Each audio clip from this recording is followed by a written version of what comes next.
Jakarta, AKBP Edward Zulkarnain dan Ibu Rohayati sebagai Kajari Purwakarta, dan semua yang memiliki andil dalam terlaksananya kajian ini yang mungkin tidak dapat disebutkan satu persatu namanya, dan buat antum semua yang hadir, ana ucapkan assalamualaikum warahmatullahi wabarakatuh. Alhamdulillah alladzi bi ni'matihi tatimmu shalihan. Segala puji bagi Allah Jalla Jalaluh yang karena nikmatnya kebaikan-kebaikan menjadi sempurna. Semua keberhasilan yang kita raih, semua kesuksesan yang kita dapatkan, semua kenyamanan yang kita rasakan itu murni karunia Allah kepada kita. Bukan karena usaha kita, dan bukan karena kita berhak mendapatkan. Jangan sampai kita seperti Qarun yang ketika diperintahkan kepadanya untuk berbuat baik, Allah berikan kepadanya harta yang berlimpah ruah. Apa kata dia? Innama utituhu ala ilmin indi. Qarun mengatakan, aku dapat seperti ini itu karena ilmu yang diberikan kepada aku, karena kecerdasanku, karena usahaku, karena kerja kerasku. Akhirnya cerita Qarun habis. Allah mengatakan fakhasafna bihi wa bidarihil ard. Kami tenggelamkan dia bersama hartanya, bersama rumahnya di dalam bumi. Maka hendaklah kita senantiasa mengingat Allah bahwa semua yang kita rasakan itu karunia Allah, dan hanya Allah yang pantas untuk dipuja dan dipuji. Allahumma salli wa sallim ala abdika wa rasulika sayyidina wa maulana Muhammadin wa ala alihi wa ashabihi ajma'in. Ya Allah, semoga salawat dan salam, berkah dan nikmat senantiasa Engkau curahkan untuk hamba kekasih-Mu, untuk baginda Nabi kita Muhammad alaihi salatu wassalam, untuk keluarga beliau, untuk istri-istri beliau, untuk putra-putri beliau, dan untuk seluruh sahabat Nabi. Semoga Allah meridhai kita bersama mereka. Amma ba'd, jamaah, negeri kita yang kita cintai ini tidak lain hanyalah kumpulan rumah tangga. Tatkala rumah tangganya tidak ada luka, tatkala ada kedamaian di setiap rumah tangga, insya Allah negeri kita pun akan merasakan kedamaian tersebut. Semuanya dilahirkan dari rumah tangga, dididik di rumah tangga. Berapa banyak anak-anak yang tumbuh jadi penjahat gara-gara rumah tangga yang penuh dengan luka. Tidak sedikit anak-anak yang kemudian tumbuh besar menjadi perampok, jemaah. Kenapa kita lihat ada darurat sabu-sabu umpamanya dimulai dari rumah tangga sama jemaah. Maka ini pembahasan yang sangat penting buat kita semua. Ya, sebagian kita mungkin alhamdulillah rumah tangganya tidak ada luka, Ustaz. Tapi udah babak belur semuanya, Ustaz. Jadi udah berantakan semua. Kadangkala lampunya sudah ada yang mati, ya. Kipasnya kadangkala mulai bergerak tapi apa jemaah? Itunya nggak ada jemaah. Baling-balingnya itu nggak ada. Jadi muter terus. Ada kipas di rumah tapi tidak mendinginkan. Ada apa sebenarnya? Ada kulkas dalam rumah yang seharusnya membuat keluarga itu bisa menikmatin. Tapi ternyata tatkala dibuka kulkas itu panas. Buah yang ditaruh di dalam yang seharusnya jadi segar itu jadi layu. Ada apa dengan rumah tangga? Kalau antum berangkat ke pengadilan agama, antum akan dapati antrian panjang. Laki-laki atau wanita yang sedang menggugat cerai pasangan hidup. Sebagian kita mungkin mempertahankan rumah tangganya bukan karena cinta, bukan karena dia berbahagia di rumah tangganya, tapi karena malu sama tetangga. Ada yang sudah tua renta jamaah ingin cerai, Ana bertemu dengan mereka. Sudah umur 70 tahun. Yang istrinya sudah umur 62 tahun. Mereka mau gugat cerai. Ahibati fillah. Berapa banyak rumah tangga yang sebenarnya diawali dengan cinta, penuh dengan kasih sayang. Mereka sama-sama merajut mimpi, bahkan selalu berpikir bersama keluarga untuk masuk surga. Sang istri cerita sama suaminya tentang cita-cita dia, apa yang dia inginkan. Sang suami juga menjelaskan kepada istrinya apa angan-angan dia ke depan. Ada masa depan yang dia inginkan menjadi masa depan yang cerah. Namun setelah berlangsung beberapa hari, jangan bicara beberapa tahun jemaah, kadangkala beberapa hari. Ini kejadian di Purworejo ya. Ana masih ingat, entah berapa tahun yang lalu Ana datang ke rumah salah satu pengurus masjid. Dia mengatakan, Ustaz, Ana punya keponakan, Ustaz. 4 tahun apa 6 tahun pacaran. Setelah lulus kuliah mereka menikah. Umur pernikahannya hanya 6 hari. Ahibatillah. Sebagian orang cinta yang diinginkan menjadi kebencian. Suka menjadi duka. Mimpi di dalam surga, ternyata mereka terjatuh ke dalam neraka panas. Ya, kadang-kala kita kalau nonton berita sampai terjadi KDRT di dalam rumah ya. Laporan ini dan itu. Bahkan ada seorang istri yang membakar suaminya. Ada seorang suami yang gara-gara kecemburuannya dia bunuh istrinya. Mana kata cinta itu? Hilang. Ketahuilah cinta itu ibarat benih kecil. Benih kecil yang perlu dirawat. Yang kalau antum tidak merawatnya, tidak menyiraminya, tidak memupuknya, maka benih itu akan layu. Dan terkadang dia mati, bahkan menjadi racun yang membahayakan. Apa yang diperlukan? Kalau bicara rumah tangga tanpa duka, kok kayaknya sulit. Di rumah Nabi alaihi salatu wassalam, piringnya juga pecah. Pernah ada piring pecah di rumah Nabi alaihi salatu wassalam. Pernah ada suara yang diangkat tinggi sehingga terdengar oleh orang yang di luar rumah. Pernah kejadian itu. Pernah ada tangisan air mata. Nah, tapi ternyata semua yang terjadi di rumah tangga Nabi itu ibaratkan garam yang membuat masakan itu menjadi lebih enak.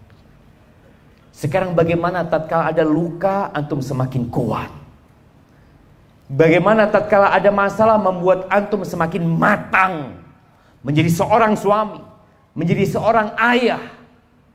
Bagaimana kesulitan-kesulitan, masalah-masalah di dalam rumah tangga itu menjadikan antum sosok hamba yang lebih bertakwa kepada Allah Azza wa Jalla. Yang biasanya sujudnya sebentar, gara-gara ada masalah, alhamdulillah sujudnya lebih panjang. Nikmat apa enggak jemaah? Yang biasanya kalau sholat selalu telat, gara-gara ada luka dalam rumah tangga, sholat shaf pertama. Masya Allah. Apakah harus ada luka baru di shaf pertama? Apakah nunggu masalah baru bisa sholat malam? Apakah nunggu ada problematika yang berat yang membuat kita harus berangkat umroh? Antum lihat tuh. Ternyata masalah-masalah membuat sebagian orang semakin dekat sama Allah Azza wa Jalla. Dan itu yang kita inginkan. Bagaimana menyikapi masalah itu? Dua insan berkumpul dalam satu rumah yang punya pemikiran masing-masing, dan antum harus bisa menyelesaikan hal ini. Yang pertama yang dibutuhkan jamaah adalah ilmu. Ilmu. Dalam segala hal ilmu ini diperlukan. Ketika seorang ingin masak enak, Padahal dia nggak pernah belajar bagaimana masak soto yang enak. Mungkinkah dia masak tanpa ilmu? Nggak bisa. Dia akan cari tahu apa bumbunya, apa bahan-bahannya, bagaimana memasaknya, berapa lama waktu agar jadi enak. Itu perlu ilmu. Orang yang kepingin rumah bagus dan kokoh, mungkinkah dia membangun rumah itu hanya sekedar katanya? Oh, katanya seperti ini, katanya enggak. Kadangkala orang itu panggil arsitek. Anda mau bangun rumah yang bagus, Anda punya fulus, alhamdulillah. Tapi untuk bangun rumah Anda nggak bisa. Kita panggilkan tuh orang pintar. Dia gambar, mulai dia bangun. Jadi benar tuh rumah. Terus bagaimana dengan rumah tangga? Kebanyakan kita itu membangun rumah tangga tanpa pernah sekolah fakultas rumah tangga. Ada jamaah? Nggak ada. Orang kuliah IT, Masya Allah. Komunikasi iya. Tapi ternyata sebagian orang itu bisa berkomunikasi dengan orang lain, sama istri sendiri nggak bisa komunikasi. Menjadi dokter ada ilmunya, belajar, bertahun-tahun dia belajar, praktek lagi. Ada cerita seorang perempuan jamaah. Dia ada di Indonesia, dia dari Indonesia tapi suaminya orang Australia. Dia sempat curhat dulu, dia katakan sama Ustaz, semua pasien suami ana kalau ketemu ana selalu memuji suami ana, Ustaz. Masya Allah, engkau beruntung punya suami seperti itu, baik, santun. Ini kata dia, kepingin ana jadi pasien dia. Dia nggak tahu kalau jadi istrinya dia kayak apa. Dia kepingin jadi pasien jemaah, bayangin jemaah. Karena untuk jadi dokter itu dia belajar ilmunya. Bagaimana berhadapan dengan pasien? Oh, ada kode etik dokter. Belajar dia. Tapi bagaimana menghadapi istri? Nggak pernah sekolah. Nggak pernah dapat ilmunya itu sama. Ini yang kadang-kala kita remehkan. Padahal rumah tangga ini pondasi negeri ini. Maka kita perlu berbicara tentang rumah tangga lebih dalam. Antum jangan melangkah untuk menikah kecuali punya ilmu. Kalau nggak punya ilmu, belajar. Dari mana kita belajar berumah tangga? Dari orang tua kita. Kalau orang tua kita, bapak kita suka marah sama ibu, oh nanti aku kalau jadi suami kayak gini, kayaknya ini model yang bagus nih. Istri jadi tunduk sama kita nih. Jadi dia lihat role model itu bapaknya sendiri. Maka muncullah trauma dari anak perempuan kadang-kala nggak mau nikah. Kenapa dia trauma? Karena dia pikir semua laki-laki kayak bapaknya. Dia merasakan bagaimana luka ibunya. Dicaci, dimaki, dihinakan. Padahal laki-laki nggak semua kayak gitu. Banyak laki-laki yang baik gitu. Maka di sini belajar. Maka malam ini kita akan belajar. Yang kedua, niat. Antum selama ini menikah niatnya buat apa sih? Sebagian laki-laki menikah karena nggak enak dikatakan jomblo terus. Kapan kau menikah? Akhirnya terpaksa dia menikah. Niatnya hanya nggak ingin dikatakan jomblo. Sebagian laki-laki dan wanita menikah karena sudah melakukan yang haram. Dia berzina. Istrinya hamil. Sehingga ini ada masalah panjang jemaah. Bagaimana anak itu nanti dinasabkan kepada siapa? Engkau sebelum menikah sudah bikin luka dalam kehidupan ini. Engkau sudah membuat Allah murka. Membuat keluarga malu. Membawa aib yang dibawa seumur hidup anakmu anak zina. Gimana kemudian engkau menginginkan rumah tangga tanpa luka kalau sudah dimulai dengan luka? Maka solusinya engkau niat beribadah. Kalaupun sebagian terjebak dalam dosa, niatkan bertobat kepada Allah. Bertobat, menyelesaikan perbuatan dosa itu. Karena ada sebagian orang berpikir, kalau saya menikahi orang yang saya zinai, dosa saya selesai. Dari mana engkau belajar itu? Ketika mendapatkan buku hijau, dosa zinanya selesai. Dari mana engkau belajar itu? Az-zaniyatu waz-zani fajlidu kulla wahidin minhuma mi'ata jaldah. Kata Allah tuh pezina, wanita pezina lagi, dihukum jilid dia itu. Bukan dikawinkan. Dia dihukum, disuruh taubat dia. Setelah itu mau nikah, silakan. Nikahnya sudah dalam rangka beribadah, bukan menutupi aib. Bukan. Tapi dalam rangka kembali kepada Allah Azza wa Jalla. Kita lihat ketika dua orang yang berzina dinikahkan, kalau salah satu belum tobat, gak lama cerai itu biasanya. Karena dia nikah terpaksa, bukan karena untuk mengabdi kepada Allah Azza wa Jalla. Maka bagaimana Rasul Sallallahu Alaihi Wasallam mengatakan, ketika turun ayat-ayat yang berkaitan dengan menimbun harta, emas dan perak, di mana kalau nggak dikeluarkan zakatnya, itu akan jadi setrika buat orang-orang tersebut. Akhirnya para sahabat mengatakan, ya Rasulullah, law alimna ayya malin afdal fanattakhidha. Kalau kita tahu ya Rasulullah, harta apa yang paling baik, kita akan cari itu harta. Maka beliau menyebutkan 3. Siapa yang ingat jemaah? Nah, siapa yang mau jawab? 3 harta yang seharusnya kita cari mati-matian. Ada hadiahnya ya, banyak hadiahnya di sini. Nah,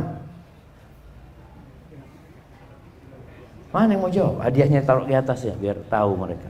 Ana tambahin hadiahnya tuh, masya Allah. Fadhal, ya, berdiri antum yang mau jawab.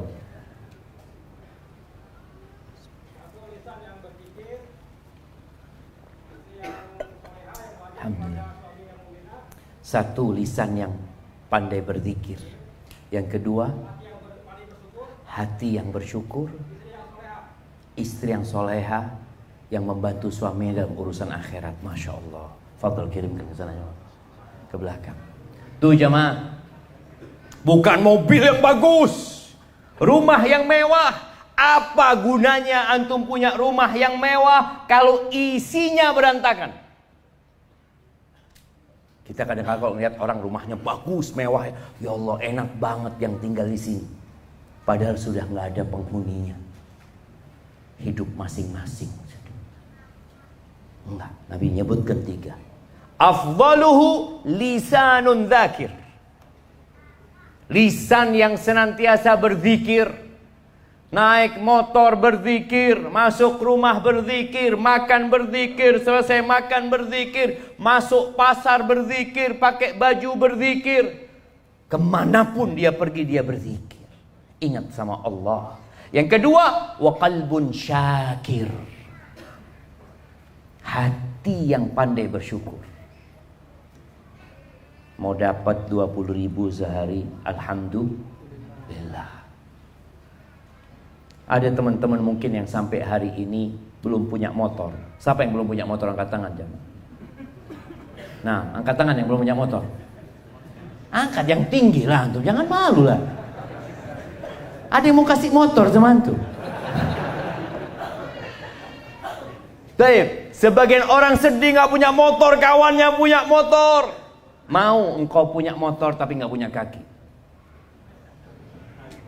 Mau kasih motor, kasih mobil BMW 2023 tapi nggak punya kaki, supaya antum tahu harga kaki antum lebih mahal dari semua mobil yang ada di muka bumi ini. Cuma kita nggak pandai bersyukur jamaah. Melihat handphone, aduh bagus banget, harganya mahal. Wallahi antum cari mobil handphone paling bagus di dunia, tetap lebih bagus telinga antum. Apa gunanya antum punya handphone bagus tapi antum tuli? Kemana-mana pegang handphone. Kata orang ini agak-agak waras ini. Orang dia nggak denger. Ada apa pegang handphone? Wallah jamaah. Maka yang paling utama adalah qalbun syakir. Hati yang pandai bersyukur. Bagaimana Urwah ibn Zubair mengajarkan, ini perlu kita miliki dalam rumah tangga kita. Hati yang pandai bersyukur. Ketika dia harus dipotong kakinya satu, dia mengatakan, ya Allah, Engkau berikan kepada aku 4. 2 kaki dan 2 tangan. Yang Engkau ambil 1 ya Allah, Engkau sisakan 3 ya Allah. Ini orang yang pandai bersyukur selalu melihat kepada nikmat yang Allah berikan. Sebagian kita selalu susah. Kalau ketemu cerita saya punya masalah ini, kalau punya rezeki nggak pernah cerita dia. Diam. Tapi punya masalah, satu kampung tahu, bahkan se-Indonesia tahu. Diangkat ke status dia. Masya Allah. Ingat, yang kedua, qalbun syakir. Dimanapun antum tinggal, bersama siapapun antum hidup, antum akan bersyukur kepada. Yang ketiga, wa zaujatun mu'minatun tu'inuhu ala amril akhirah. Istri yang beriman yang membantu suaminya dalam urusan akhirat. Bukan membantu suaminya bangun rumah, bukan membantu suaminya beli tanah, bukan membantu suaminya beli mobil. Saya alhamdulillah Ustaz, rumah ini dibantu sama istri saya. Enggak, bukan itu. Istri yang soleha, yang kalau malam hari bangunin suaminya, bang, tahajud bang. Ada istri yang masya Allah, bang, jam 3 bang, bolanya udah mulai. Nah, bukan itu jemaah. Bukan yang membangunkan suaminya untuk kerja, bang. Jam 7 bang, masuk kerja bang, bukan. Tapi dia bangunkan suaminya untuk salat subuh. Itu harta yang paling mulia. Ad-dunya mata wa khairu mata'iha al-mar'atus salihah. Dunia ini kesenangan ya. Dan sebaik-baiknya kesenangan dunia itu bukan istri yang cantik. Apa gunanya antum punya istri cantik tapi ngelirik laki-laki lain? Tapi istri yang soleha, yang kalau dipandang menyenangkan hati. Sebagian kita itu kalau memandang menyenangkan hati, memandang siapa? Istrinya tetangga. Menyenangkan hati. Bukan istri antum sendiri jemaah.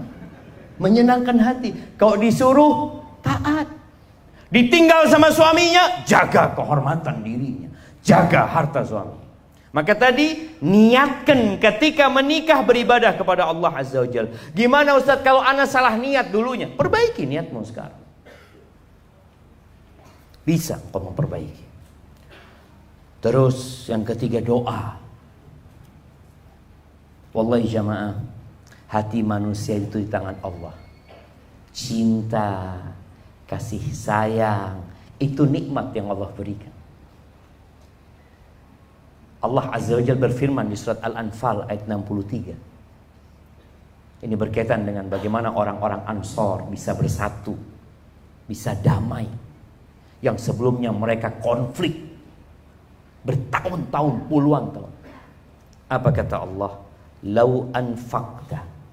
Allah mengatakan kepada Nabi Muhammad SAW, yang dengan kedatangan Nabi Muhammad SAW pertikaian itu hilang. Allah ingin mengingatkan Rasul SAW. Lau anfaqta ma fil ardi jami'an. Ya Allah ya. Apabila engkau menafkahkan, membagikan semua yang ada di bumi ini demi memperbaiki orang yang bertikai, orang yang konflik, atau suami istri yang konflik, mau dikasih harta tiap orang 1 triliun agar mereka damai. Kata Allah, lau anfaqta ma fil ardi jami'an ma allafta baina qulubihim. Engkau tidak akan menyatukan hati mereka. Walakin Allah allafa bainahum. Siapa yang membuat hati itu tunduk? Allah. Sebagian kita berpikir dengan dikasih harta terus istrinya rumah tangga akan damai. Kalau Allah nggak akan lembutkan, nggak lembut hatinya. Begitu pula suami. Maka suami istri ini harus berdoa mohon sama Allah Azza wa Jalla. Dan selalu bertawakal kepada Allah. Jangan pernah bersandar kepada diri sendiri. Seperti di awal tadi disebutkan. Jangan mengatakan, oh saya bisa, saya pintar, saya punya ilmu ini, itu dan itu. Saya punya jabatan. Lah. Wallahi jamaah. Ana pernah haji dengan 2 jenderal. Yang satu bintang 2, yang satu bintang 1. Dari Angkatan Darat. 2 istri kedua jenderal itu datang sama ana. Waktu di Mina kita ini. Syafiq, itu adalah mahasiswa. Tolong sampaikan kepada suami-suami kita. Kalau urusan fulus gak kurang kita. Gak kurang. Tapi kita kurang perhatian. Kita kurang kasih sayang. Supaya antum tahu, harta itu walaupun antum berikan sebanyak apa, kalau Allah tidak melembutkan hati mereka, gak bisa. Maka ahibati fillah, kembali kepada ilmu. Yang pertama ilmu, yang kedua apa? Niat, yang ketiga doa. Ilmu yang pertama yang harus antum pelajari berkaitan dengan rumah tangga ini adalah tentang hak dan kewajiban. Apa sih hak pasangan hidup antum? Jangan tanya dulu apa kewajiban istri antum. Sebagian suami itu yang dipikirkan apa? Haknya dia, kewajiban istrinya. Enggak, yang antum perlu pelajari, apa kewajiban ana sebagai seorang suami. Makanya tatkala orang itu bekerja di sebuah perusahaan, dikasih tahu dia hak dan kewajiban. Supaya dia dapat menjalankan tugasnya dengan baik. Kewajibanmu masuk kantor sebelum jam 7. Pulang jam 4. Kewajibanmu harus pakai seragam berwarna ini. Kewajibanmu kau harus duduk menyelesaikan tugasmu dari pagi sampai sore, baru boleh pulang. Hakmu baru disebutkan. Engkau akan dapat gaji sekian, dapat tunjangan sekian, dapat bonus sekian. Nah, sebagian orang itu yang ditanyakan apa? Bonusnya apa? Gajinya berapa? Dan itu terjadi dalam rumah tangga.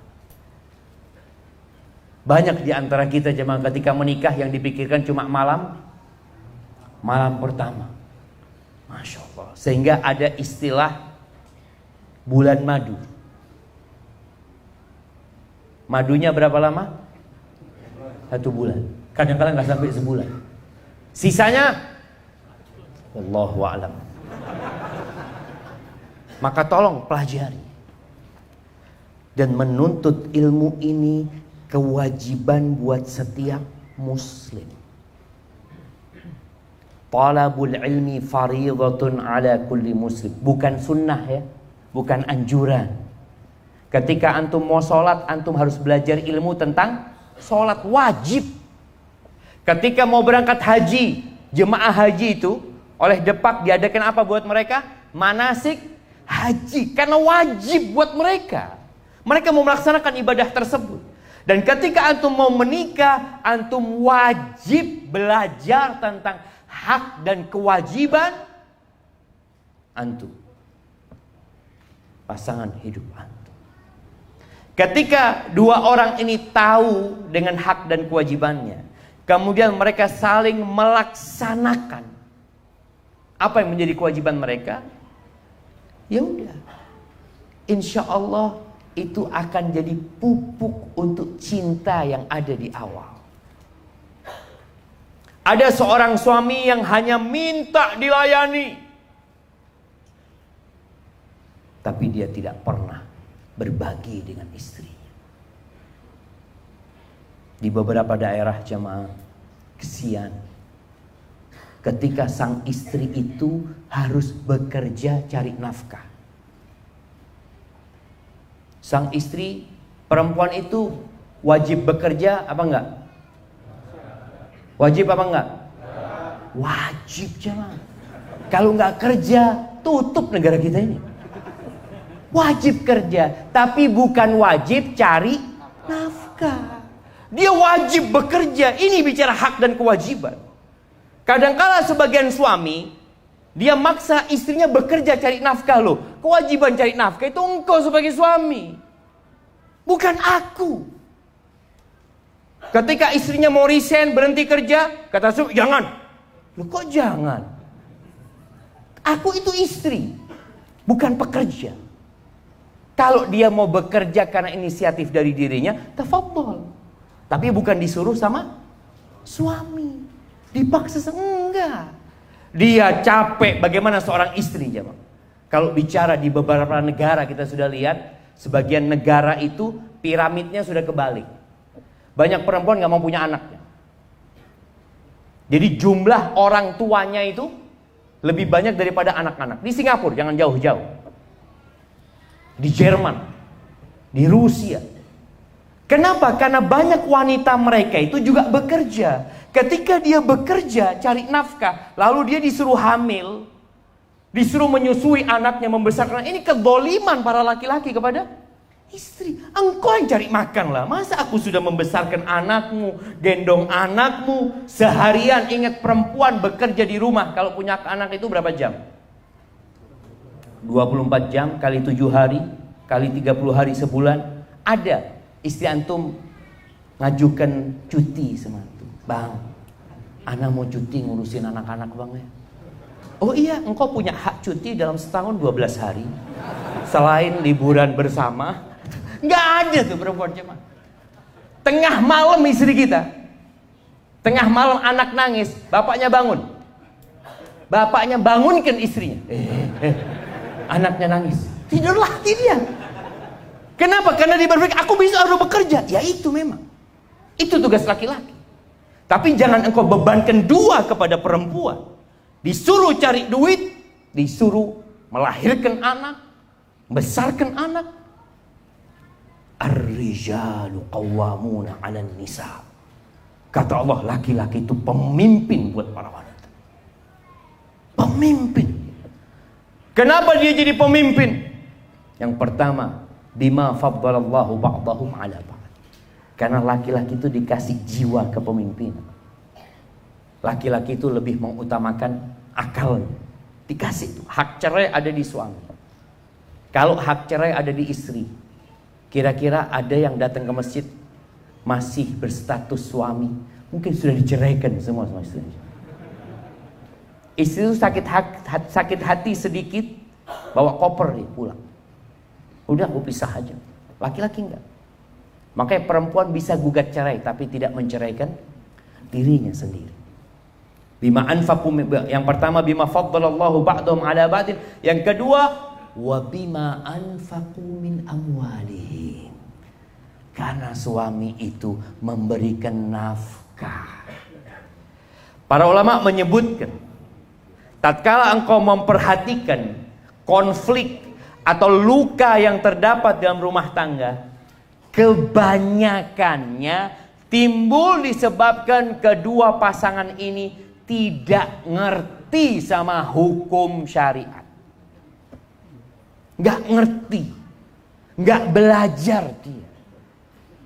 Yang ada tadi belajarnya dari rumah tangga dia. Bagaimana bapaknya mendidik ibunya, mengajarin ibunya, atau menghajar ibunya, dia lakukan itu. Itu kebanyakan. Maka tolong yang istri berusaha untuk mempelajari. Apa sih tugasku sebagai istri? Laksanakan tugasmu.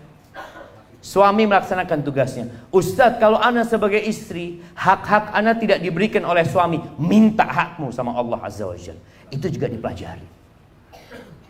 Ada jangan istri yang tidak mendapatkan haknya dari suaminya. Umpamanya tadi bicara perhatian kurang, suaminya sibuk bekerja. Baik suaminya sholat 5 waktu tapi perhatian kurang.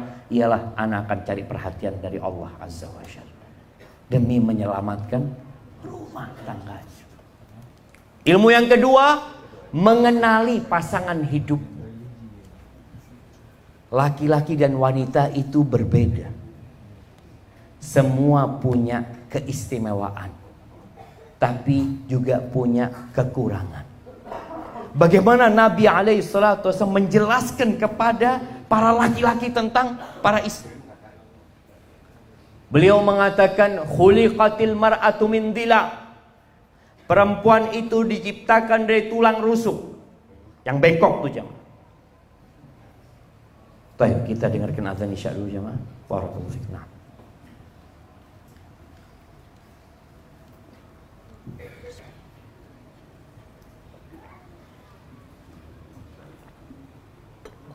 Tafadhal, barakallahu fiik.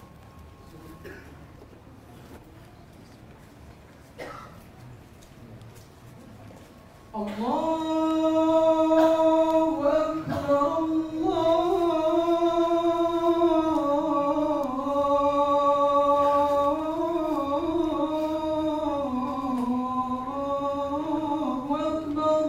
Akbar, Allahu Akbar, Allahu Akbar.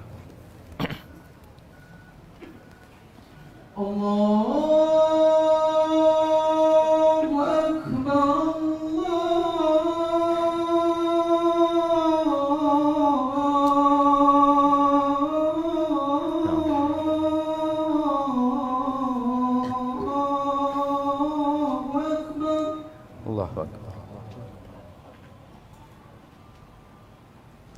Ashhadu an la ilaha illallah.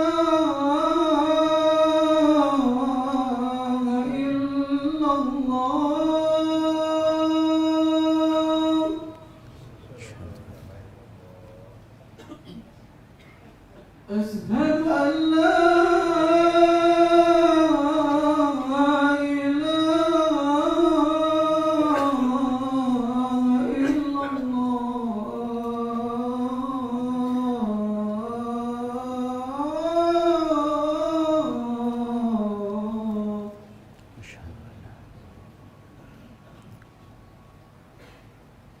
أشهد أن محمد رسول الله.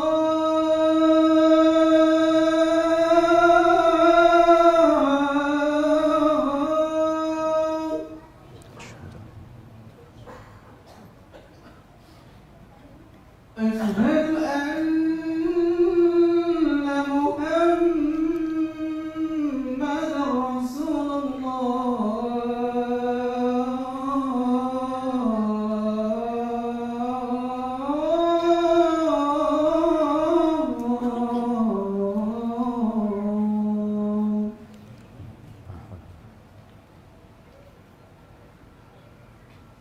حي على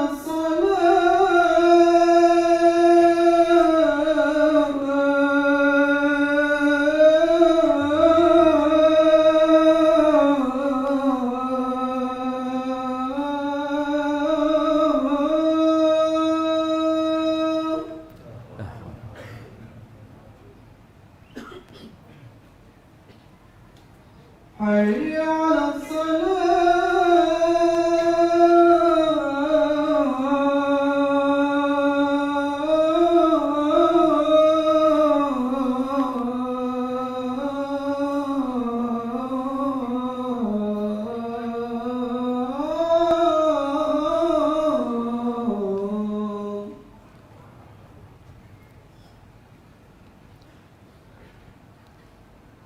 حي على الفلاح.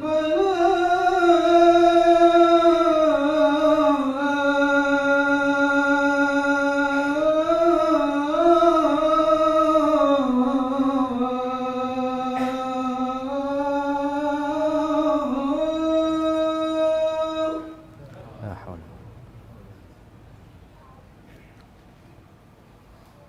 حي على الفلاح.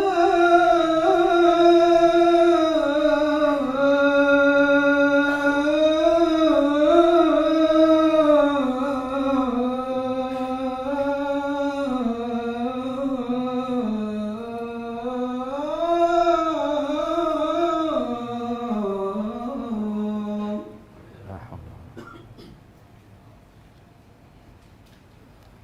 الله أكبر،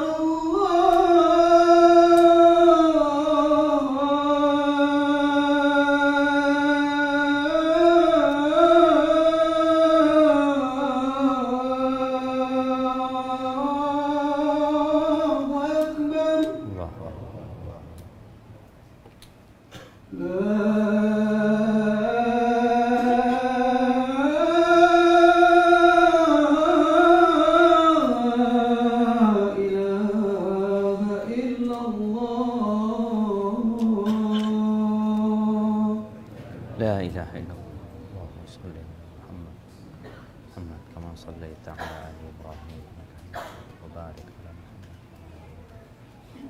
اللهم رب هذه الدعوة التامة والصلاة والسلام محمد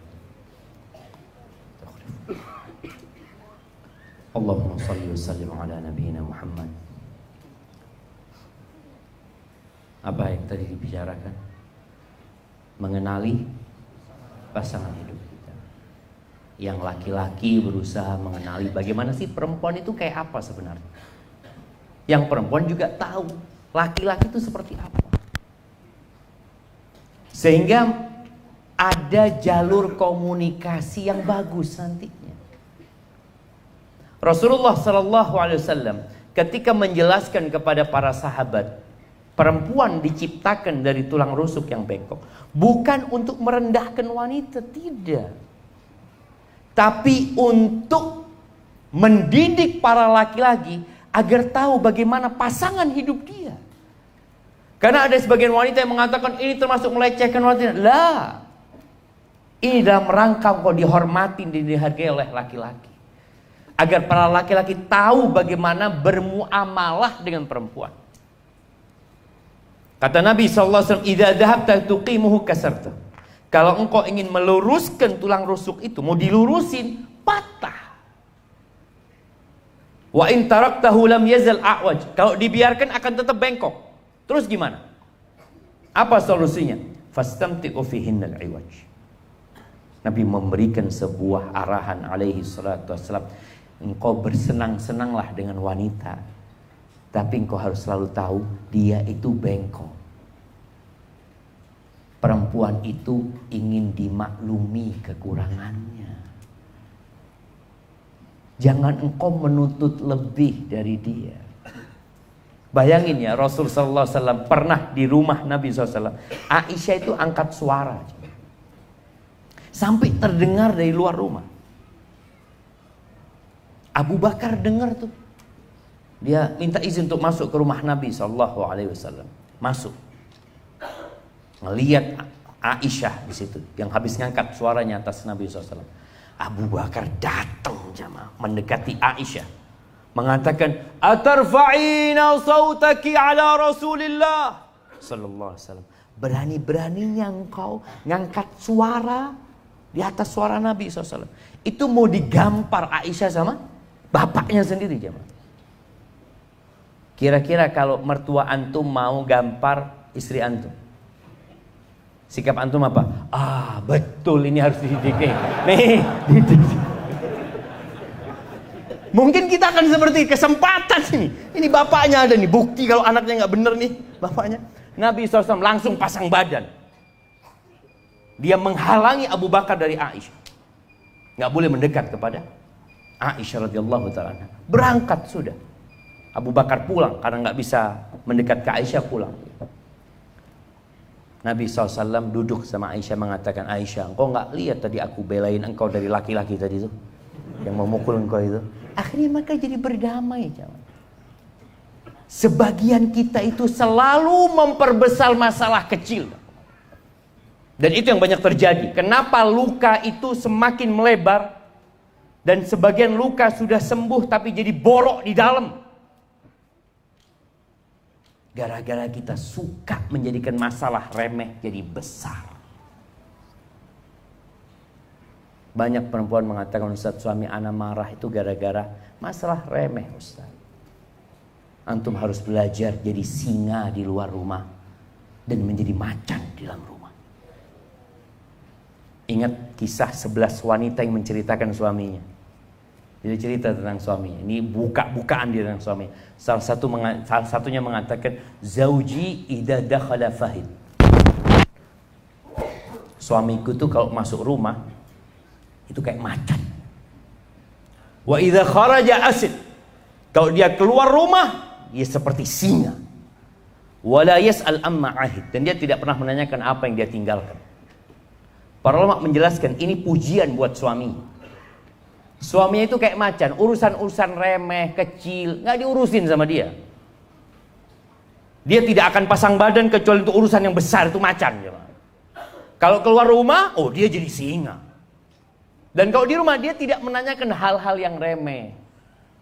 Sebagian kita itu tadi masalah-masalah remeh, fulus sekian nggak ada, umpamanya mungkin dia punya uang 50.000, di bawahnya baju kok nggak ada. Mana ya?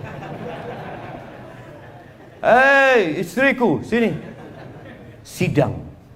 Sidang apa? Itu yang terjadi. Nabi SAW mengajarkan kepada kita agar melihat kepada kelebihan bukan kepada kekurangan. Kata Nabi SAW, la yafraq mu'minun mu'minah. Nggak boleh laki-laki yang beriman membenci istri yang beriman. In kariha minha khuluqan radhiya minha akhar. Kalau ada perilaku istrinya yang tidak dia sukai, bukankah ada yang lain yang dia sukai? Lihat kepada kelebihannya. Pernah lihat ada orang dites kerja jemaah. Dia melamar kerja, lalu sama yang mengetes itu bertanya, "Bapak nggak bisa apa?" Pernah ditanya, "Bapak nggak bisa apa?" Yang ditanya apa? "Bapak bisa apa?" Itu yang penting buat dia. Yang tidak dia bisa, tidak dia tanyakan. Dan itulah yang kita lihat kepada pasangan hidup kita. Allah Azza wa Jalla mengatakan, wa'ashiruhunna bil ma'ruf. Wa'ashir, pergaulilah istri-istri kalian, sama istri juga mempergauli suaminya dengan cara yang ma'ruf. Bukan sekedar hak dan kewajiban. Yang penting anak melaksanakan kewajiban anak, enggak. Antum suka enggak jamaah? Kalau gaji antum 10 juta tiap bulan, tahu-tahu dikasih bonus 5 juta. Suka enggak? Kalau bonusnya lebih banyak tambah suka enggak? Lakukan itu kepada pasangan hidup antum. Jangan hanya memberikan hak dia, tapi berikan bonus kepada dia. Artinya ada perkara-perkara yang sebenarnya nggak wajib buat antum, tapi antum kerjakan buat dia. Istri pun seperti itu. Fa in karihtumuhunna, kalau kalian benci sama pasangan hidup kalian, ceraikan mereka, balikin ke orang tuanya. Jangan. Engkau mau nikah sama siapa? Enggak, saya mau cari yang lurus. Nggak ada bengkok semuanya. Antum mau kemana? Nggak ada di Purwakarta, Ustaz. Lurus-lurus nggak ada. Kemanapun, ke ujung dunia semuanya. Baik kok antum mau ganti istri 20 kali. Ya Allah, ternyata kayak gini semua perempuan. Ya memang kayak gitu.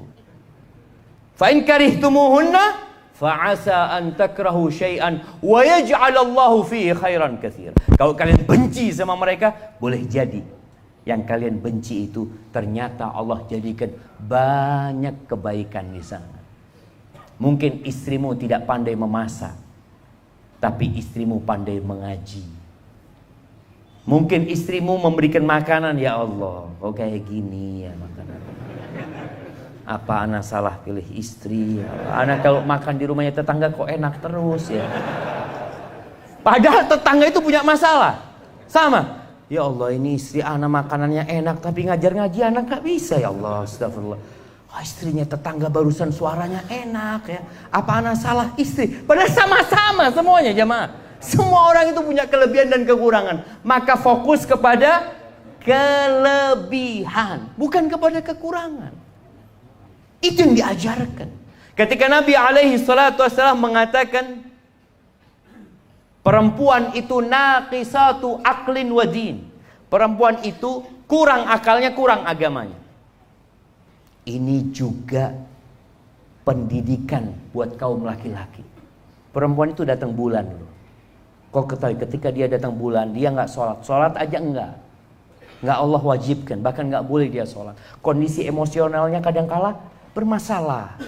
Dia capek, letih, dan itu supaya suaminya sadar dia bukan laki-laki. Memang dia kayak gitu. Kadang-kala seorang suami, ya Allah ya, istri satu ini datang bulan jadi nggak enak katanya.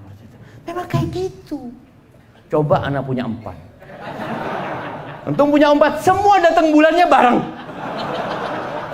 Antum mau apa tuh? Ya Allah, ahsan di surga. Ya, memang ahsan di surga jamaah. Nabi ketika menjelaskan itu agar antum paham, dia seperti itu. Emosionalnya nggak terkontrol kadangkala.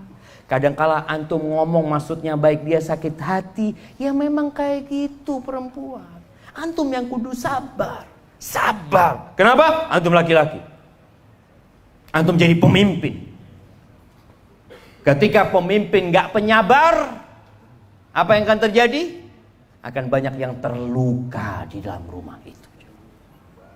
Berapa banyak anak-anak yang akhirnya benci sama bapaknya. Benci sama bapak. Anak benar-benar sama kuping ini panas ya. Kalau sudah dengar orang curhat ini itu. Sampai dalam hati anak, dulu waktu nikah gak pernah konsultasi sama anak. Sekarang ruwet ngomongnya sama anak gitu kan. Berarti kan jadi anak yang dapat lukanya gitu jemaah. Senengnya gak pernah dapat anak. Tapi itu kita juga harus sabar menghadapi orang-orang ini. Mungkin kita bisa memberikan solusi. Kemudian ketahuilah apa yang disukai dan apa yang tidak disukai. Perlu ilmu itu. Karena anak kepingin para wanita tidak lagi mengatakan, Ustaz suami anak ini temperamental Ustaz, suka emosi marah padahal masalah remeh. Oke, engkau tahu masalahnya apa? Iya Ustaz, masalahnya kadangkala kopinya itu kurang manis. Terus, ya masa masalah gitu aja dia marah? Loh, yang salah yang marah apa yang bikin kopi? Yang bikin kopi kan. Loh tapi dia tuh gak tahu diri Ustaz. Sudah tenang. Setiap bikin kopi gulanya di luar. Bang kalau kurang manis tambahin bang. Masya Allah. Dia ketika kurang manis dia lihat istrinya. Tuh nambah. Tapi dia gak jadi marah karena udah harus nambahin sendiri. Jadi istri ini ketika tahu apa yang tidak disukai suami. Suami tidak suka istri pakai daster. Apa yang harus dilakukan? Bagikan ke tetangga dasternya. Iya, artinya dia sudah tahu. Suami ini gak suka Ustaz dengan ya rumah berantakan. Berarti jangan pernah melihat rumah berantakan. Suami ini gak suka Ustaz kalau manggil kemudian anak gak datang. Tapi juga para suami harus tahu, karena kita ada di markasnya tentara ini, kadangkala ada suami yang bintangnya dia bawa ke rumah. Istrinya namanya anggap Sumaya. Sumaya! Datang, siap dan. Siap dan. Jadi gimana ceritanya? Rasul SAW kalau masuk rumah itu beliau panglima perang.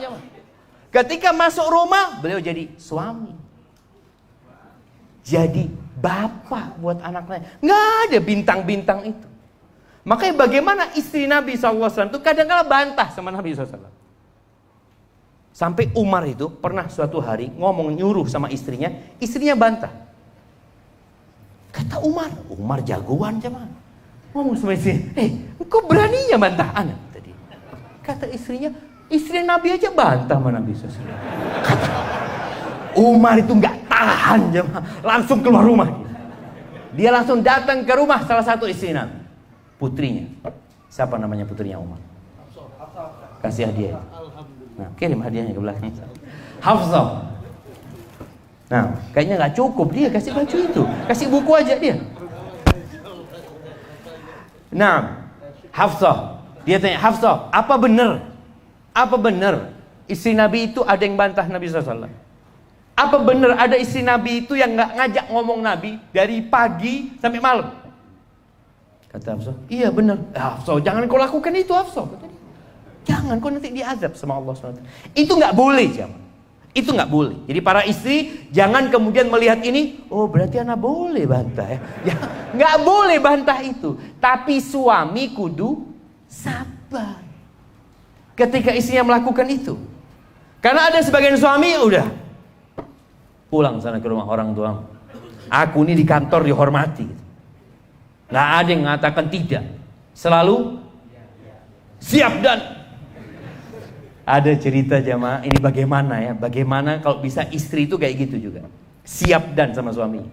Ini ada waktu ana khutbah nikah di Masjid At-Tin. Itu pernikahan salah satu anak jenderal. Waktu itu atasannya ngomong, ini ustadz ini lewat sana, lewat sini ya ngomong. Anak buahnya ngatakan, siap dan. Akhirnya anak naik mobil sama dia. Dua orang yang tanya, tadi ngomong apa komandan? Nggak tahu lah, bismillah kita jalan aja ke sana tadi. Yang penting siap dulu, antum gampang urusan ini, yang penting siap dulu. Perkara nggak paham nanti tanya gitu loh. Itu suami jadi seneng gitu loh. Kalau dapat istri yang selalu siap kayak gitu. Tapi tolong suami juga tahu diri, nggak kayak gitu. Engkau menjadi suami. Ketika engkau dah masuk rumah, Nabi SAW itu subhanallah jamaah, tahu dengan apa yang disukai istrinya. Bantuin istrinya urusan rumah. Jahit sandalnya sendiri. Nggak semuanya minta dilayani sama istri. Enggak. Beliau kadangkala subhanallah bajunya robek, beliau jahit sandalnya kurang bagus, timbanya rusak, beliau perbaiki. Sampai Aisyah radhiyallahu taala anha ditanya, Nabi alaihi salatu wasallam kalau di rumah itu ngapain sih? Karena sahabat ingin tahu, mereka tahu Nabi di luar. Kalau dalam rumah gimana? Kana fi mihnati ahli. Beliau bantuin urusan keluarganya. Jadi bapak-bapak kalau masuk rumah bantuin urusan istri, nyapu, mungkin masakin buat istrinya. Tapi bukan tiap hari antum masakin buat istrinya main handphone gitu ya, antum bermasalah gitu loh. Baik. Kemudian jamaah rahimakumullah, mengetahui apa yang disuka dengan apa yang tidak disuka itu penting untuk menjaga rumah tangga ini. Biasanya dengan berjalannya waktu antum sudah tahu. Tapi ada perempuan yang soleha, sebelum dia berjalan rumah tangganya, dia udah tanya sama suaminya. Ini kisah Syuraih ketika dia menikah dengan seorang wanita. Wanita ini ngomong, aku ini gak kenal sama engkau. Aku gak tahu sama engkau. Aku gak tahu apa yang kau sukai dan apa yang kau tidak sukai. Tolong jelaskan kepada aku. Dijelaskan. Dijelaskan sama dia, aku gak suka engkau bergaul sama tetangga fulan, sama fulan, sama fulan. Aku kepingin engkau kekurangan itu ditutupin, kelebihan itu ceritakan silahkan. Tapi jangan sampai kekurangan itu, karena tahu dalam rumah tangga ini ada kekurangan, ada kesalahan. Maka tolong ditutup. Biasanya suami kalau sudah dengar istrinya curhat ke tempat lain, itu berat untuk melanjutkan rumah tangganya. Maka tolong sang istri pandai-pandai mengetahui apa yang disukai dan apa yang tidak disukai. Suami juga seperti itu. Kesukaan istri itu apa? Dihargain. Kalau dia berbuat katakan jazakillah khair, makasih banyak. Hargai. Setiap dia punya anak, antum kasih hadiah. Anak-anak berhasil sukses, kadang-kadang bapak ini selalu di depan. Anaknya juara 1, anakku itu. Insyaallah. Engkau kemana ketika dia dilahirkan? Ibunya yang berjuang, maka tolong hargai. Sebut namanya. Bagaimana Nabi SAW seringkali menyebut Khadijah, ibu dari anak-anak Rasul sallallahu alaihi wasallam. Antum sebut. Sekarang ini alhamdulillah antum bisa berikan hadiah kepada istri antum. Ya nggak harus yang mahal. Perempuan itu suka dengan yang warna kuning. Nah, antum belikan 1-2 gram buat dia. Bukan hanya duit ya mah, bukan hanya duit. Seorang istri dikasih duit 5 juta sama dikasih cincin harga 2,5 juta, kira-kira dia suka mana? Cincin sama kelebihan 2,5 juta. Iya, ada cincin dikasih nih, kan ada suratnya kan? Bang, ini 2,5 juta mana? Ya, kasih duitnya. Antum supaya tahu jemaah, itu suka seperti itu dan antum lakukan. Kalau antum nggak punya harta untuk menyenangkan dia, senangkan dia dengan perhatian, senangkan dia dengan pujian, senangkan dia dengan sanjungan. Antum nggak bisa belikan hadiah buat dia yang baik, antum datang ke tempat bikin plakat, jemaah. Tahu plakat penghargaan itu? Antum bikin sana penghargaan buat istri anak. Kenapa? Sudah dampingin anak 7 tahun, alhamdulillah. Itu dia akan ceritakan. Atau antum bikin surat penghargaan. Berangkat, piagam penghargaan. Berapa harga piagam penghargaan itu jemaah? Mungkin 20.000. Antum kasih figura. Penghargaan telah memasakkan buat aku selama 9 tahun. Allahu Akbar. Itu dipajang mestinya. Banyak piagamnya dia. Dia suka. Antum gak percaya. Bunga, antum berangkat ke toko bunga, belikan bunga, kasih. Biasanya anak kalau belikan bunga istri itu ada kertas itu, tulis di situ aja. Itu dia akan foto, dia sebarkan kemana-mana, karena dia bahagia. Tapi kalau cuma dikasih fulus, apalagi fulusnya cuma Untuk nafkah kasih fulus, iya bang. Barakallahu fiik. Jadi tolong antum pandai-pandai mengetahui apa yang disukai dan apa yang tidak disukai. Baik, yang terakhir. Ada dua yang terakhir. Yang pertama, jangan bawa makan haram ke dalam rumah. Jangan bawa harta haram ke dalam rumah. Itu jadi penyakit. Tidaklah dua orang yang saling mencintai kemudian dipisahkan illa bidzambin ahdatsahu ahaduhum, melainkan karena dosa yang dilakukan oleh salah satu dari keduanya. Dan di antara dosa yang dapat berdampak kepada kehidupan itu makan haram. Kalau ternyata naik motor dari hasil yang haram, antum berikan nafkah kepada istri antum dari hasil yang haram, kira-kira Allah akan ridho sama antum? Antum berdoa nggak dikabulkan doa. Antum minta sama Allah nggak diterima. Antum berangkat umroh, berangkat haji dari hasil yang haram, la labbaik wala sa'daik. Kata Allah, nggak perlu engkau datang ke sini, nggak perlu, nggak ada kebahagiaan buat engkau. Gara-gara makan haram. Dan seorang istri juga harus mendukung suami. Sabar. Karena ada sebagian istri gara-gara banyak tuntutan suaminya akhirnya bekerjanya nggak benar.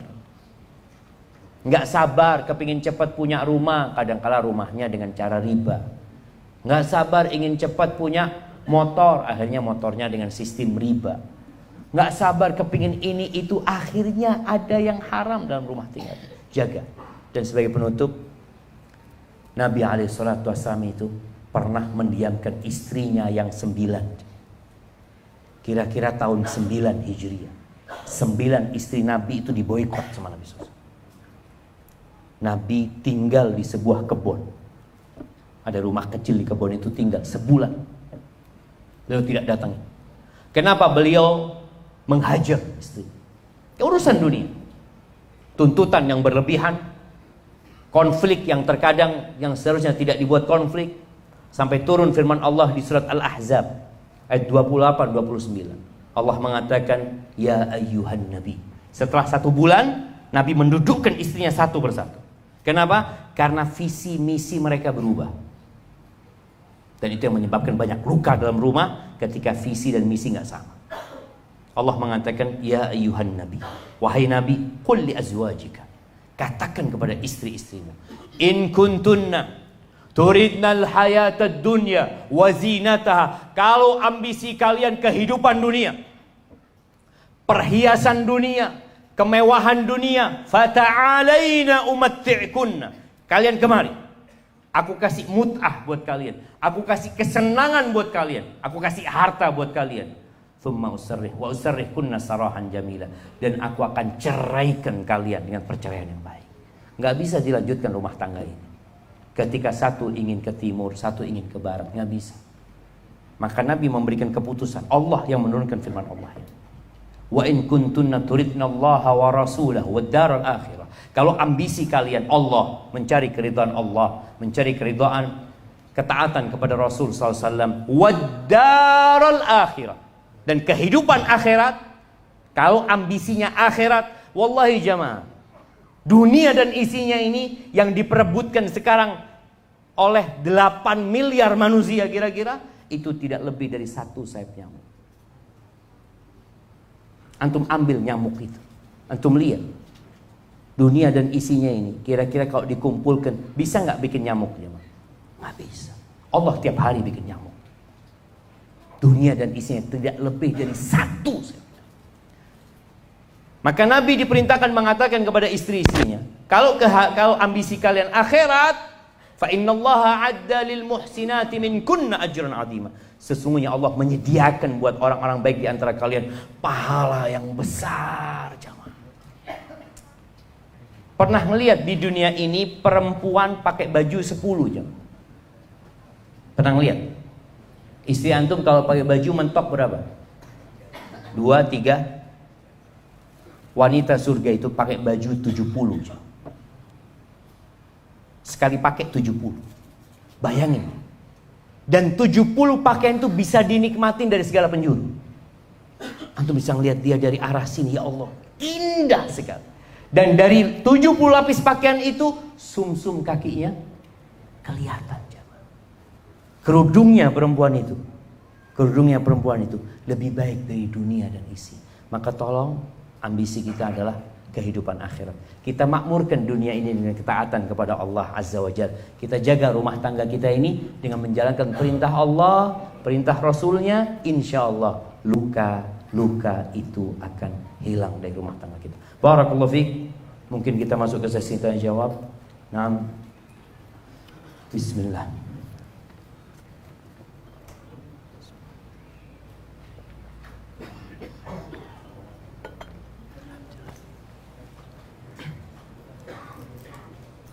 Saya sudah talak 1. Saya sudah talak 1 istri saya pada hari Minggu atas kemauan istri saya. Lalu pada hari Rebu dalam keadaan emosi saya ucapkan talak 10 kali. Ucap kata talak dalam satu waktu. Pertanyaan, status talak 1, 2 atau 3. Setelah 1 bulan ini saya dan istri sepakat rujuk. Bagaimana cara rujuknya? Yang pertama, iya, ini berkaitan dengan talak jamaah. Perlu mendengar dari kedua belah pihak. Yang benar talak itu adalah talak 1, rujuk, baru talak 2. Ketika dia posisinya ditalak, memang perempuan ini satu rumah. Ditalak 1 itu perempuan tidak diusir dari rumah, tetap satu rumah. Dengan harapan mereka rujuk, bukan harapannya cerai kembali. Maka untuk masalah cerai ini harapannya antum bersama istri datang ke ustaz, karena perlu mendengar dari kedua belah pihak. Seperti itu. Harus berhati-hati masalah talak jemaah. Barakallahu fikum. Ustaz, bagaimana sikap ana sebagai suami ketika anak ana yang berumur 5 tahun berkata kepada umminya, la taghdab walakal jannah. Anak ini ngomong sama ibunya, jangan marah, kamu masuk surga ibu. Umi berkata, la dharar wala dirar. Kata ibunya, tidak boleh membahayakan diri atau membahayakan orang lain. Saling melempar dalil di antara keduanya. Yang satu sedang emosi, yang satu sedang mengganggu. Oh, jadi anak ini gangguin emaknya. Emaknya marah, anaknya ngomong, la taghdab. Sang ibu ngomong, kau jangan nyakiti gitu loh. Seperti itu. Mohon nasihatnya Ustaz, bagaimana cara bersyukur atas hal ini ya Ustaz. Barakallahu fikum. Iya. Jadi jamaah, dalil itu bukan untuk gagah-gagahan. Tapi dalil itu pada hakikatnya agar kita mengamalkan hal tersebut. Jadi tatkala seorang ibu dikatakan la taghdab, ya dia berusaha untuk tidak marah, menjaga emosinya. Adapun namanya anak kecil yang kadang-kala dia mengganggu ini dan itu, maka dia anak kecil. Kalau dia anak besar nggak kayak gitu. Maka ibunya yang harus bersabar menghadapi hal itu. Barakallahu fikum. Saya seorang kepala keluarga, ini niat jemaah. Dia ketik, Masya Allah, saya seorang kepala keluarga dan sekarang masih menetap tinggal di rumah orang tua saya. Waktu lalu saya berunding dengan orang tua ingin pindah tempat tinggal, mengontrak rumah. Namun orang tua salah faham dan mengartikan keinginan saya ini. Beliau sangka saya ingin meninggalkannya. Padahal saya sudah bilang, oh, saya akan tinggal dekat rumah dan sewaktu-waktu bisa kapan saja berkunjung. Saya pindah karena saya ingin mempunyai waktu privasi dengan istri dan anak-anak saya. Dan entah kenapa saya merasa terpantau terus dan kurang begitu bebas. Namun jujur tidak ada maksud lain. Berdosakah saya dalam hal ini? Untuk sekarang jadinya saya lebih sering diem-dieman dengan orang tua. Jujur saya masih sedih dan takut berdosa dalam birrul walidain. Dan bagaimana tentang kekhawatiran orang tua dalam masalah ini? Saya mohon nasihat. Iya, jamaah rahimakumullah, ketahuilah istri kita itu punya hak tempat tinggal. Istri itu punya hak tempat tinggal. Kalau dia tinggal bersama mertua, bersama orang tua kita umpamanya, Tapi alhamdulillah bisa menjaga diri, nggak ada konflik ya alhamdulillah. Tapi kalau ternyata ada konflik, maka lebih baik tempat sendiri. Tapi kalau nggak mungkin karena dia anak tunggal, seorang suami ini anak tunggal dan orang tua yang sudah sepuh, dia yang harus merawatnya, maka suami yang bijak bagaimana dia berusaha untuk menyenangkan istrinya, memohon kepada istrinya untuk mau, dan dia juga meredam emosi orang tuanya. Tapi kalau masalahnya tadi cuma merasa diawasin, merasa tidak bebas, dan bukan karena ada konflik, ana rasa ya mungkin antum tinggal sama orang tua. Tapi kalau ternyata ada masalah lain, mendidik anak nggak bisa lebih baik, karena kadang sama neneknya ini selalu dimanja ini dan itu, sehingga tidak bisa mendidik dengan baik. Antum boleh pindah umpamanya, tapi ya pamit sama orang tua dengan cara yang baik. Kadangkala kalau ngomong itu disalahfahami, maka nasihat ana, antum tulis surat sama orang tua, seperti antum tulis surat sama ana. Karena kalau tulis surat itu jamaah mikir, dia akan pilih kata-kata yang baik, sampaikan kepada orang tua. Dan kalau bisa memang ya bertetanggaan sama orang tua. Buat yang bertetanggaan sama orang tuanya, tolong tiap hari antum ke rumah orang tua. Abu Hurairah radhiyallahu anhu itu dia nggak serumah sama ibunya. Ibunya sendirian, ya mungkin ada pembantu. Rumahnya Abu Hurairah di sebelahnya. Setiap Abu Hurairah mau berangkat kerja, pamit ke rumah ibunya. Setiap datang kerja, datang ke rumah ibu. Sebelum datang ke rumah istrinya, datang ke rumah ibunya. Maka tunjukkan bahwasanya antum berbakti sama dia. Jangan sampai antum merasa lelah merawat orang tua. Wallahi itu surga kita. Itu surga kita. Tapi tadi kita tahu istri kita ini nggak punya kewajiban merawat ibu kita. Itu sebagai bentuk kebaktian dia kepada kita. Maka tolong sang suami ketika mendapati istri yang baik, yang solehah, dihargai istrinya itu, bukan malah dimarah-marahin. Maka insya Allah mungkin tadi antum perlu komunikasi. Kalau memang ngomong tidak bisa karena sudah lagi diem-dieman, maka antum tulis surat, kasih penjelasan. Ya, yang pertama antum ucapkan terima kasih kepada orang tua. Selama ini telah dia berbuat baik sama antum sejak kecil ya. Kemudian antum ucapkan maaf sama orang tua karena tidak bisa berbakti secara maksimal. Terus yang terakhir antum sampaikan apa keinginan antum.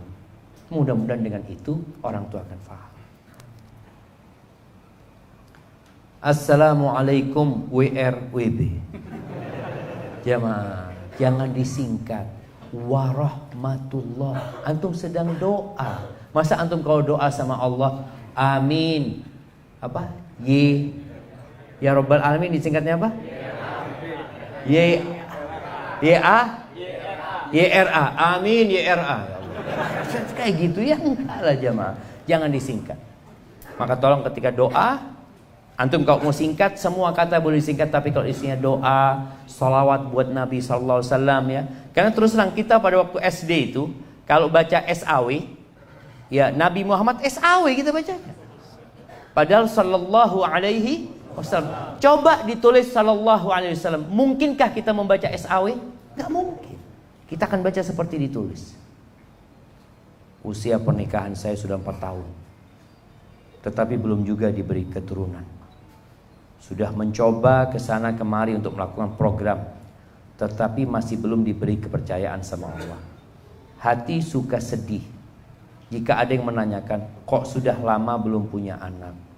Bahkan sampai istri saya sedih, sampai terisak tangis yang amat mendalam. Tolong mohon bagaimana saya harus bersikap untuk meyakini istri saya jika semua ketetapan Allah itu jauh lebih baik dari keinginan kita. Dan tolong mohon doakan agar keluarga saya bisa diberi keturunan. Ahibati fillah, ini baru berapa tahun? Baru 4 tahun. Nabi Ibrahim itu dikasih anak setelah umur 86 tahun. Kalau beliau menikah umur 25 tahun, setelah berapa tahun dikasih anak jemaah? Berapa? 61 tahun. Jadi 4 tahun ini baru. Kita ini harus sabar. Istri Nabi yang bernama Aisyah radhiyallahu taala anha sampai mati nggak punya anak. Supaya antum sadar, itu istri Nabi. Anak ini bukan berarti antum dicintai Allah ketika dikasih anak, bukan. Maka nasihat anak, kita juga jamaah, kalau dapat teman yang lama gak punya anak, tolong jangan membuat dia lebih sedih. Yang termasuk amal soleh itu adalah sururun tudkhiluhu ila muslim, berbagi kegembiraan. Jadi kalau tanya, antum belum punya anak, berapa tahun? 4 tahun. Oh, baru 4 tahun. Anak punya teman 18 tahun baru dikasih anak. Tenang, dia digembira. Tapi ketika antum katakan, ya apa antum ini sudah lama gitu loh, gak punya anak. Emangnya anak bisa bikin anak? Gak bisa. Allah yang menciptakan anak itu.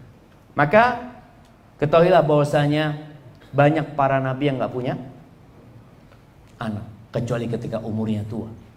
Nabi Zakaria itu punya anak ketika umurnya 100 tahun kira-kira. Dan sekali lagi, ada anak yang jadi bencana buat orang tua. Ada anak yang membuat orang tuanya masuk neraka. Maka antum berbaik sangka sama Allah. Ketika belum dikasih anak, oh mungkin memang belum dikasih amanah itu, Allah tahulah mana yang terbaik buat kita. Dan ceritakan kisah orang-orang yang gak punya anak, khususnya para nabi, padahal mereka orang soleh. Nabi Ibrahim itu doa, Rabbi habli minas salihin, Rabbi habli minas salihin. Bayangkan ya, kalau beliau dari umur 25 tahun kira-kira menikah, berarti berapa tahun berdoa? 61 tahun. Anti baru 4 tahun berdoa. Allah mungkin suka mendengar doa-doa anti. Karena biasanya orang kalau sudah dikasih jamaah, berhenti berdoa. Sudah selesai doanya. Maka mungkin Allah ingin antum terus berdoa. Ana seorang istri kedua. Akhir-akhir ini suami ana tidak membagi waktu sama rata antara ana dan istri pertama, dengan alasan banyak urusan di istri pertama. Apakah Islam membolehkan pembagian hari yang tidak sama rata, atau ana harus tetap ridho dan mengalah saja karena posisi sebagai istri kedua? Mohon arahannya Ustaz. Jazakallahu khairan. Jamaah, yang enak itu jadi istri pertama apa jadi istri kedua?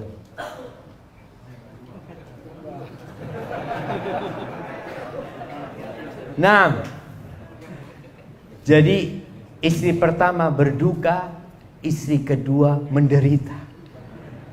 Kenapa? Ini hidup di dunia kayak gitu. Banyak istri kedua itu harus ngalah, harus ngalah daripada nggak punya suami. Maka nasihat ana, apabila suamimu baik dan mungkin dia punya kekurangan dari sisi tadi, engkau maklumi. Mungkin dia sedang berusaha menjaga rumah tangganya agar kapal yang ditunggangi tidak karam. Berbaik sangka sama dia. Selama dia memberikan hak-hak yang lain kepadamu. Memang urusan mabit ini, bermalam itu seharusnya sama rata. Kecuali sang suami sudah menyampaikan di awal, ana gak bisa. Kenapa? Ana ini tinggalnya di Subang, sedangkan istri keduanya di Purwakarta. Ana baru ke Purwakarta ini hanya untuk urusan kerja, mungkin sebulan 2 kali. Engkau mau gak? Kalau sang istri awalnya, oh gak apa-apa, bismillah, ana ridho, Masya Allah. Setelah nikah baru ngomong, bang harus adil.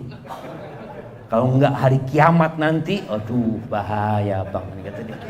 Nah ini ada yang seperti itu kadang-kala jamaah. Maka orang-orang beriman ikut persyaratan yang ditetapkan di antara mereka. Nasihat anak, antum anti sabar dan terus berdoa memohon kepada Allah. Tadi kita sampaikan, berdoa itu dapat meluluhkan hati orang yang keras.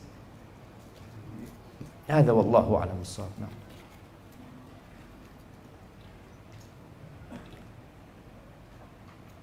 Nah,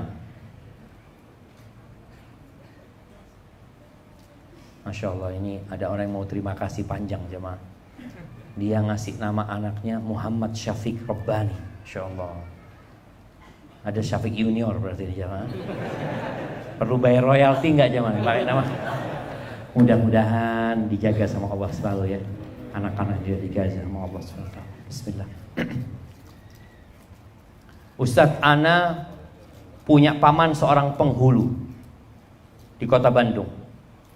Angka perceraian sangat tinggi. Di antara alasannya karena judi online. Nasihatnya Ustaz, sebenarnya bukan masalah judi online. Judi ini sudah ada sejak dahulu. Di masa Rasulullah SAW juga ada. Permasalahannya itu karena lemahnya iman. Itu yang jadi permasalahan.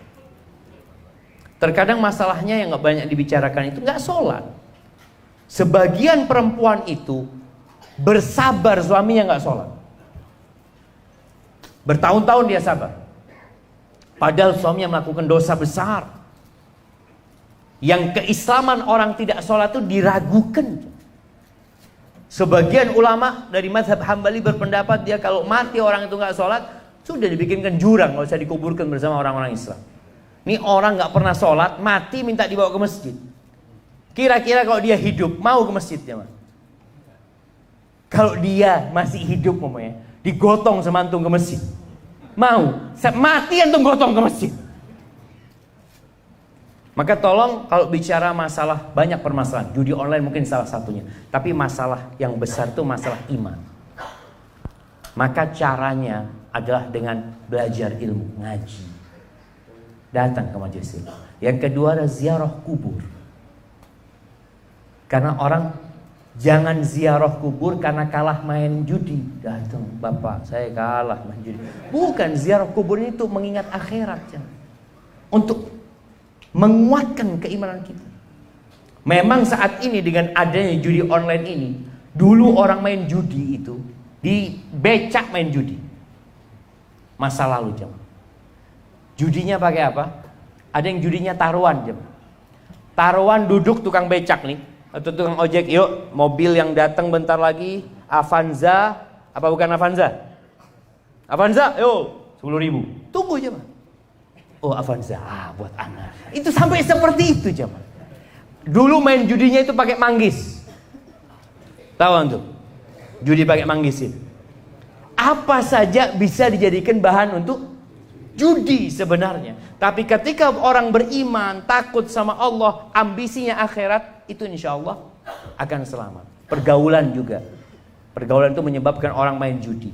Sampai ada cerita tukang bangunan nih jamaah. Kalau sudah gajian, itu dihabiskan untuk main judi online. Dan alhamdulillah kita lihat pemerintah kita ini sedang berusaha dengan sekuat tenaga jemaah untuk menutup judi online. Cuma peran para ulama penting untuk memberikan pencerahan.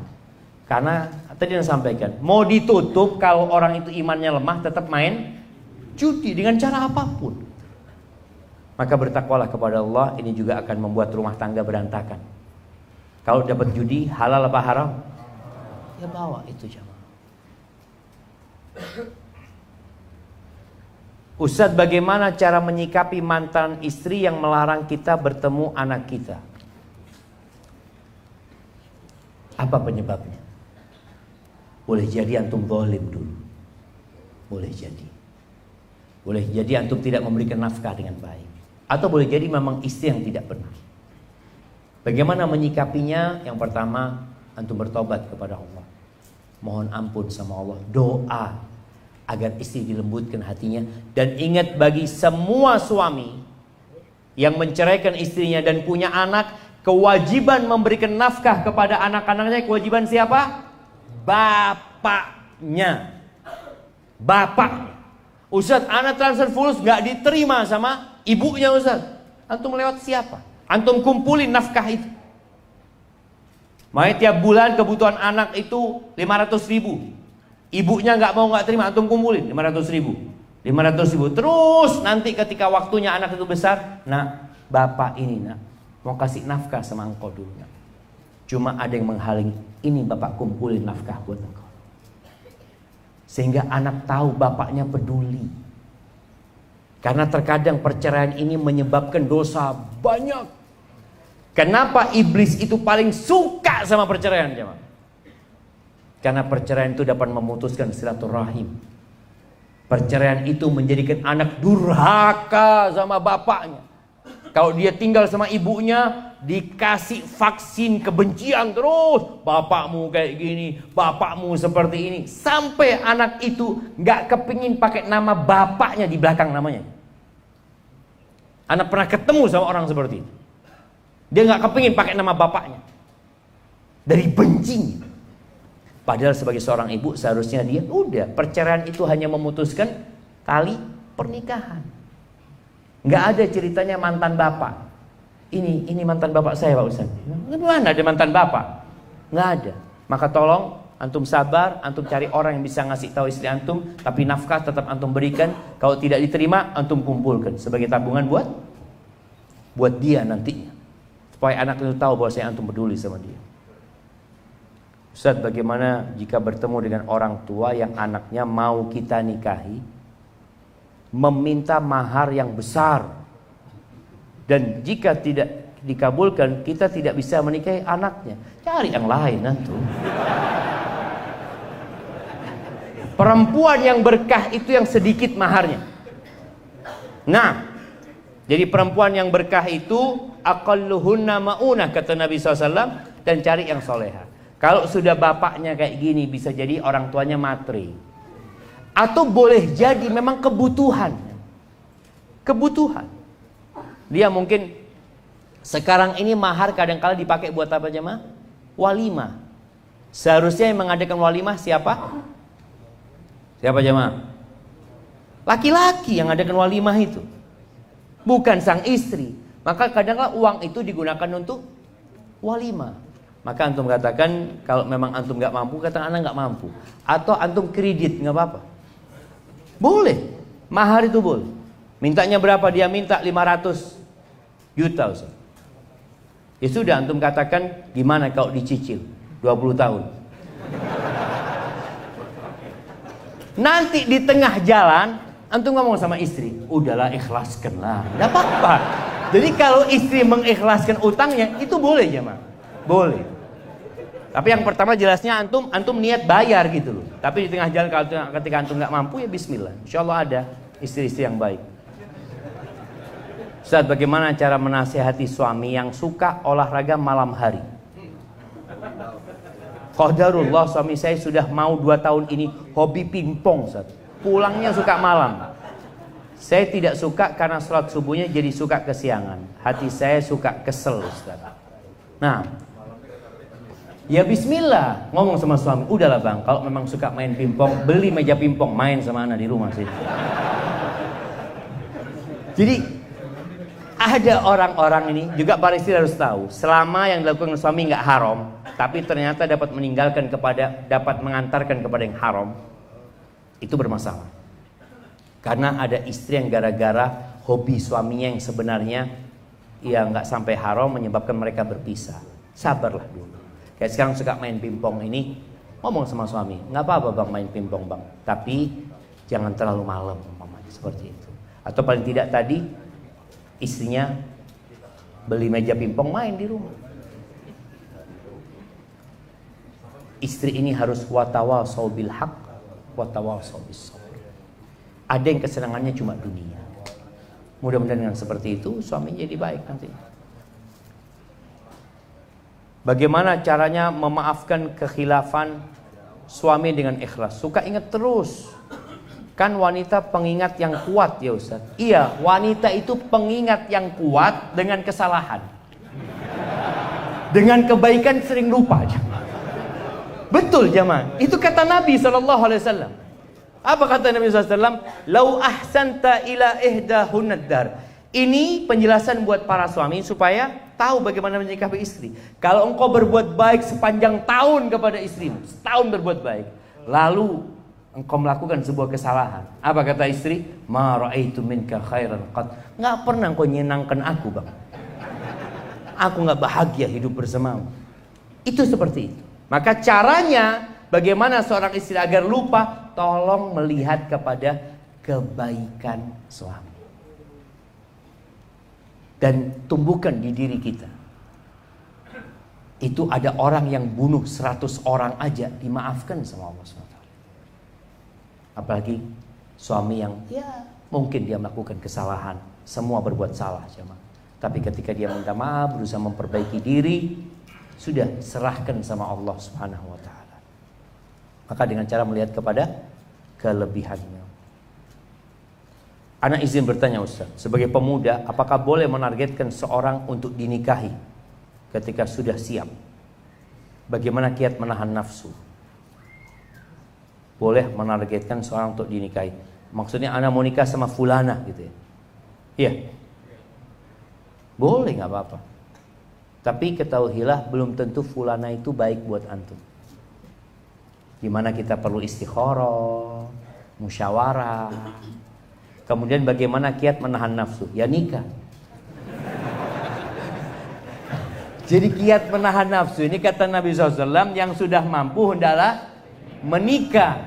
Karena itu akan membantu menjaga pandangan dan menjaga kemaluan. Yang nggak mampu puasa. Ustaz, anak ini nikah nggak bisa, puasa nggak kuat. Apa yang harus dilakukan kira-kira jemaah? Hindarin tempat-tempat fitnah. Soalnya ada orang yang nggak mampu tapi dia hidup di tempat fitnah. Pinggir jalan, kalau ada Car Free Day, lari juga dia, Masya Allah. Banyak fitnah di sana. Anak jaga pandangan mata Ustaz. Gimana mau jaga pandangan mata? Maka tolong jauhi tempat-tempat fitnah. Apakah mengatakan kata-kata cerai di saat kondisi marah atau bertengkar, hal tersebut sah secara syariat? Kembali kata-kata cerai ini tadi kita perlu belajar ya. Kata-kata cerai ini ada dua. Ada yang kata-katanya maknanya cuma satu, berpisah. Ada yang multi makna, multi tafsir. Seperti seorang suami mengatakan kepada istrinya, engkau pulang sana ke rumah orang tuamu. Aku gak suka sama engkau. Apakah jatuh cerai? Ini butuh niat. Kalau dia niat menceraikan baru jatuh cerai. Tapi kalau dia mengatakan kepada istrinya, aku ceraikan engkau, gak butuh niat, jatuh cerai. Bagaimana kalau kondisinya marah? Marah ini ada tiga. Marah yang sampai puncaknya kalap sehingga orang itu tidak sadar dengan apa yang dia ucapkan. Itu gak jatuh. Dan marah yang masih di permulaan. Marah yang di pertengahan ini yang diperselisihkan oleh para ulama. Jatuh cerai apa enggak? Cuma wallahu alam, ana melihat pendapat yang mengatakan marah selama dia sadar dengan apa yang dia ucapkan, cerainya jatuh. Kalau itu kata-kata yang memang tidak ada penafsiran kecuali cerai, maka cerai. Kalau mengatakan nanti aku ceraikan engkau, jatuh enggak cerai? Enggak, masih nanti soalnya. Dia belum menceraikan. Dia nanti gitu. Aku akan cerai karena masih akan jemaah. Makanya tadi perlu belajar. Dan nasihat ana ketika antum menikah, tolong kata cerai ini dihapus dari kamus antum. Di-delete. Yang nggak bisa di-recovery lagi. Karena apa? Kadang-kala kita marah yang keluar itu. Jangan sampai. Kesian sama anak-anak kita. Kalau memang mau bercerai, ya bercerai dengan cara yang baik. Tapi ini pertanyaan terakhir jemaah. Assalamualaikum Ustaz. Waalaikumsalam warahmatullahi wabarakatuh. Ana ikhwan mau menikah tetapi keluarga ana, terutama orang tua, masih menganggap ana masih kecil. Bagaimana solusinya buat meyakinkan kedua orang tua ana dan keluarga ana, Ustaz? Ya ana ini gak tahu, antum memang masih kecil. Jadi sebenarnya jamaah, menikah dalam agama kita itu ada dua fase kehidupan. Fase sebelum baligh dan fase sesudah baligh. Anak sesudah baligh itu dewasa. Dihisap dia di hari kiamat. Dicatat semuanya. Walaupun di dunia kita lihat ada mungkin undang-undang untuk anak di bawah umur. Tapi dalam pandangan Allah Azza wa Jalla, ketika anak sudah baligh, dia tidak sholat, dihitung nggak? Dihitung. Oh kan masih kecil. Nggak ada. Kalau sudah baligh, itu mulai dicatat semua kesalahan dia gitu. Nah, kalau bicara antum, ya kita lihat antum ini memang sudah punya kemampuan apa belum? Kemampuan secara finansial. Punya enggak harta? Jangan antum saya mau menikah Ustaz, tapi pakai harta orang tua. Ya enggak mau orang tua antum. Kadang-kala orang tua itu benar-benar sayang sama anaknya. Dia takut kalau anaknya menikah, orang tua nggak dapat kebaktian anaknya. Makanya dia kadang-kala mengulur-ngulur, jangan dulu lah seperti itu. Maka antum sampaikan kepada ibumu, ibu, bapak, aku kalau menikah tetap orang nomor satu itu ibu sama bapak, bukan istriku. Sampaikan, aku akan tetap berbakti sama ibu dan bapak. Kadang-kala karena khawatir seperti itu. Kalau memang antum sudah punya kemampuan menikah, ngomong sama orang tua. Anak sudah nggak kuat, ayah. Wallahi nggak kuat. Anak kalau malam itu bingung gitu. Lihat di sebelah kanan anak cuma ada bantal apa, pikiran. Nggak apa-apa, sampaikan kepada orang tua. Kalau memang antum sudah mampu. Karena terus terang jemaah, pendidikan di masa sekarang ini mulai di barat sebenarnya. Ada memanjangkan masa kekanak-kanakan. Dulu orang tua kita itu SD sudah bisa menghasilkan uang. Sekarang sampai lulus kuliah masih merepotkan orang tua. Udah lulus ini. Kurang apa antum? 6 tahun sekolah dibayarin orang tua, 3 tahun SMP, 3 tahun SMA, 4 tahun kuliah, selesai kuliah masih merepotkan orang tuanya. Ada permasalahan di sini. Dulu lulus SD sudah bisa bekerja, bisa menghasilkan uang. Subhanallah, Nabi SAW mengatakan, la yahtatiba ahadukum, sebagian kalian itu satu orang berangkat ke gunung, masya Allah. Anak tadi turun dari Garut menuju ke sini. Cianjur kok Garut, Cianjur turun ke sini. Anak lihat anak-anak itu bawa kayu bakar jamaah. Anak jadi ingat sama hadis Nabi SAW. Tuh anak-anak sudah diajarin kerja, tetap sekolah gitu loh, tetap belajar dia, tapi sudah diajarin kerja, nggak apa-apa jamaah. Anak itu bekerja, itu lebih baik daripada minta-minta. Makanya kita punya masalah pengangguran di Indonesia ini sangat tinggi sekali. Apa penyebabnya? Sampai kalau anda lihat subhanallah, bagaimana Presiden Jokowi ketika menyebutkan bukan ijazah yang penting itu keahlian, skill, antum punya sesuatu gitu loh. Kalau antum cuma lulus S1 kemudian ijazahnya mau dibawa kemana ini? Daftar kemana ini kerja? Antum nggak punya keahlian apa-apa, itu jadi masalah.